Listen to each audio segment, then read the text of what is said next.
নমস্কার বন্ধুরা, food divine বাংলাতে তোমাদের সকলকে অনেক অনেক স্বাগত জানি। আজকের রেসিপিটা আমি শুরু করছি।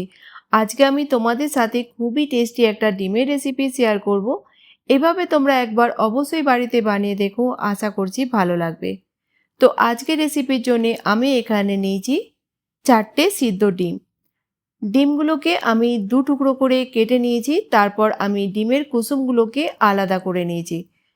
তো দেখো, এভাবে আমি ডিমের কুসুমগুলোকে আলাদা করে নেওয়ার পর এভাবে একটা ডিমকে আমি 8 টুকরো করে নিয়েছি। ডিম তোমরা তোমাদের প্রয়োজন মতো এখানে কম বেশি করে নিও।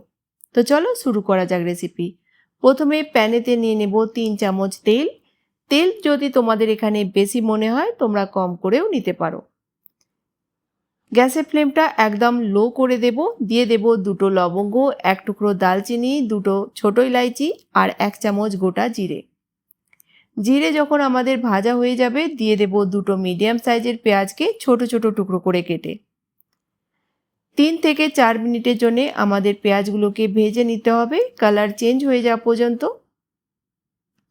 পেঁয়াজ যখন আমাদের ভাজা হয়ে যাবে আমরা দিয়ে দেব 1 চামচ আদা রসুনের পেস্ট। আদা রসুন ভাজা হয়ে গেছে, দেব এখানে হাফ কাপ মটর। মটর দেওয়া একদমই অপশনাল, তোমরা চাইলে স্কিপ করতে পারো। দিয়ে দিলাম একটা বড় সাইজের টমাটারকে ছোট ছোট টুকরো করে কেটে। লবণ দিয়ে দেব স্বাদ মতো। হাফ চামচ জিরা পাউডার, হাফ চামচ ধনিয়া পাউডার, 1 চামচ কাশ্মীরি রেড চিলি পাউডার দেব, আর দেব হাফ চামচ হলুদ গুঁড়ো, হাফ চামচ ব্ল্যাক পেপার পাউডার দিলাম।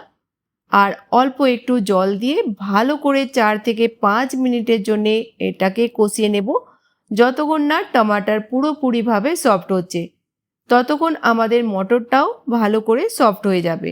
তো ভালো করে মিক্স করে প্যানকে কভার করে দেব 4-5 মিনিটের জন্যে, আর গ্যাসের ফ্লেমটা একদম লোতে রাখবো। 4-5 মিনিট পর দেখেই বুঝতে পারছো টমাটার পুরোপুরিভাবে সফট হয়ে গেছে। একটু এইভাবে আমরা স্প্যাচুলা দিয়ে ম্যাশ করে নেব। এবার দিয়ে দেব আমরা এখানে ফ্রেশ ক্রিম। 2 চামচ ফ্রেশ ক্রিম দেব। ভালো করে আমরা মিক্স করে নেব। ক্রিম দেওয়ার জন্যে এই যে ডিমের কারিটার টেস্ট অনেকটাই বেড়ে যায়। দিয়ে দিলাম হাফ চামচ গরম মশলা। দিয়ে দেব এখানে ডিম। কুসুমটা দেব না এখন।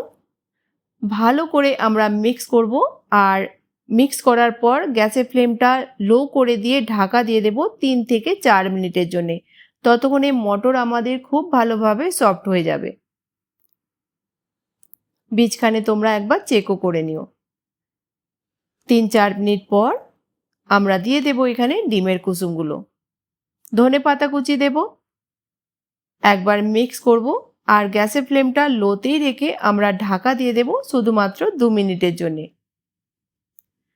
আজকের রেসিপিটা যদি তোমরা বাড়িতে বানাও আমাকে কমেন্ট বক্সে অবশ্যই বলো তোমাদের কেমন লাগলো। তো ভালো করে মিক্স করে নিলাম, ঢাকা দিয়ে দেব 2 মিনিটের জন্যে। 2 মিনিট পর আমাদের খুবই টেস্টি ডিমের কারি তৈরি হয়ে গেল, একদম নতুনভাবে নতুন স্বাদে। দেখে যতটা তোমাদের টেস্টি মনে হচ্ছে খেতেও কিন্তু খুবই ভালো লাগে। তোমরা একবার হলেও বানাতে পারো। তো চলো এবার সার্ভ করে নিই। তো বন্ধুরা, রেসিপিটা কেমন লাগলো বানানোর পর অবশ্যই বলো। ভালো লাগলে বন্ধুদের সাথে বেশি বেশি করে শেয়ার করো। তো নতুন কোনো রেসিপির সঙ্গে আবার দেখা হবে, ততক্ষণ ভালো থেকো, সুস্থ থেকো।